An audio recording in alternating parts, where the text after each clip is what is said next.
ராதே கிருஷ்ணா. ஸ்ரீமதே ராமானுஜாய நமஹ.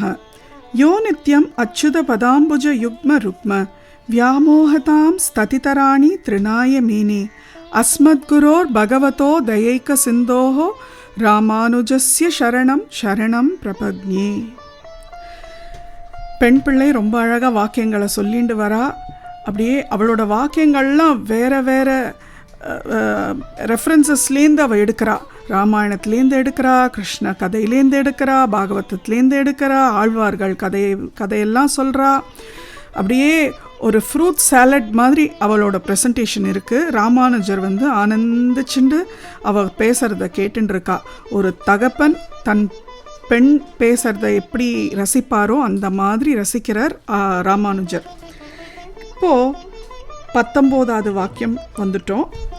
11வது வாக்கியம், பிஞ்சாய் பழுத்தேனோ ஆண்டாளை போலே, எம்பிரான் என்றேனோ பட்டர்பிரானை போலே, ஆராய்ந்து விட்டேனோ திருமழிசை ஆழ்வாரை போலே, அவன் சிறியன் என்றேனோ ஆழ்வாரை போலே, ஏதேனும் என்றேனோ குலசேகரரை போலே, யான் சத்தியம் என்றேனோ கிருஷ்ணனை போலே, அடையாளம் சொன்னேனோ கபந்தனை போலே, அந்தரங்கம் சொன்னேனோ திரிஜடையை போலே.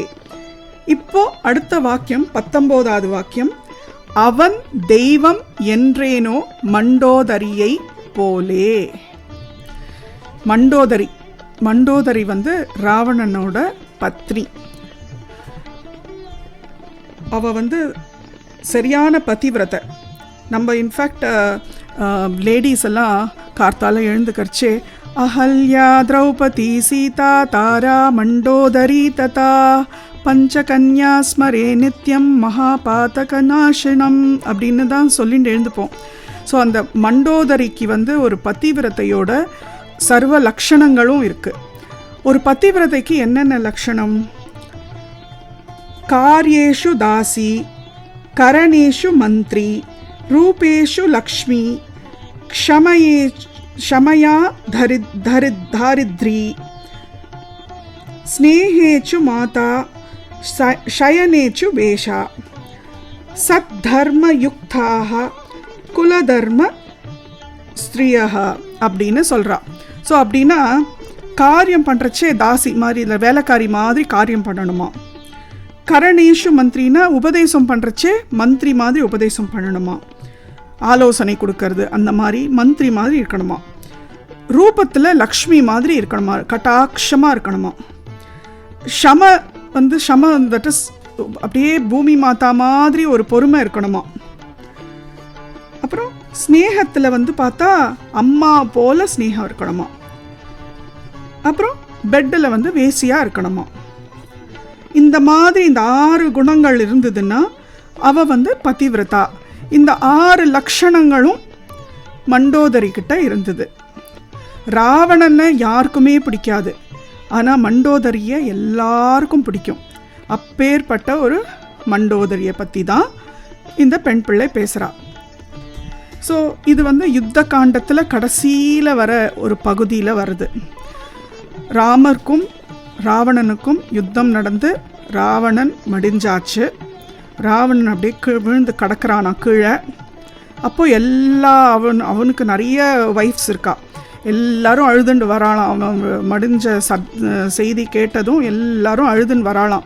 மண்டோதரியும் வராளாம். மண்டோதரி அப்படியே பார்க்குறாளாம் ராவணனை. ஒரு நிமிஷம் அப்படியே பார்க்குறாளாம். பார்த்துட்டு அவள் அழலியாம்.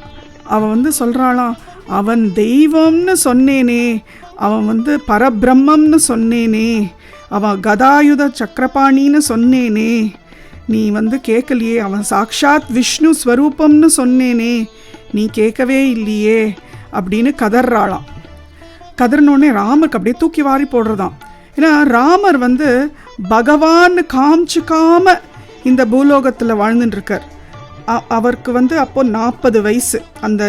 இந்த சம்பவம் நடக்கிறச்சே பகவானுக்கு 40 வயசு. ஆனால் அவர் மனுஷ ரூபத்தை எடுத்து மனுஷரை மாதிரி வாழ்ந்துட்டுருக்கார். எல்லா இமோஷன்ஸும் மனுஷரை மாதிரி அவர் அனுபவிச்சுட்டுருக்கார். அப்பேற்பட்ட ராமருக்கு அவர் பகவான்னு எல்லார் முன்னாலையும் அனௌன்ஸ் பண்ணுறா இவன் மண்டோதரி. அவருக்கு அப்படியே தூக்கி வாரி போடுறதான். ஏன்னா அவர் இன்னும் 11,000 years வாழணும். அவருக்கு இப்போ தான் 40 years ஆயிருக்கு. அவரோட according to his அவதாரா period 11,000 and odd years he has to be on earth. So அப்படி இருக்கிறச்சே மண்டோதரி இப்போவே அனௌன்ஸ் பண்ணிட்டு இருக்காளே அப்படின்னு சொல்லி அவருக்கு தூக்கி வாரி போடுறதான். அப்போது அப்படியே பார்க்குறாராம் மண்டோதரியை.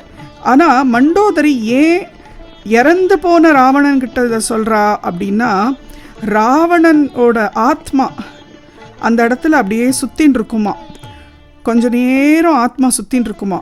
அப்போது அட்லீஸ்ட் அந்த ஆத்மாவாது அவன் பண்ணது தப்புன்னு ரியலைஸ் பண்ணி அந்த ஒரு புண்ணியமாவது ராவணனுக்கு கிடைக்கட்டுமே. இப்பேற்பட்ட ஒரு பாவத்தை பண்ணிட்டால ராமர். சீதா வந்து அப்படி ஒரு பதிவிரதா. அந்த சீதா மாதாவை அபகரணம் பண்ணி சீதா மாதாவை டார்ச்சர் பண்ணி அத்தனை நாள் அங்கே வச்சுண்டு அவனோட அசோக வனத்தில் வச்சுண்டு சீதா மாதாவுக்கு கொடுக்கக்கூடாத வேதனைகள்லாம் கொடுத்தான் ராவணன்.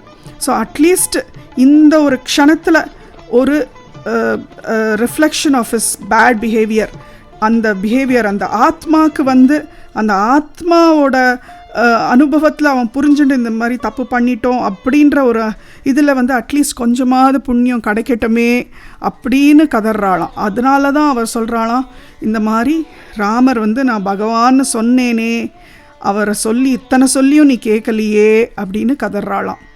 இந்த விஷயத்தை தான் பெண் பிள்ளை வந்து அழகாக பிடிச்சுட்டு சொல்கிறாளாம், இந்த மாதிரி வைத்தமாநிதி பெருமாள் இருக்கார், எல்லாருக்கும் அனுகிரகம் பண்ணின்னு இருக்கார், எல்லா கோடிக்கணக்கான ஜனங்கள் வராங்க, அத்தனை பேருக்கும் அனுகிரகம் பண்ணுறார், எல்லாருக்கும் தெரியும் அவர் பரபிரம்மம்னு.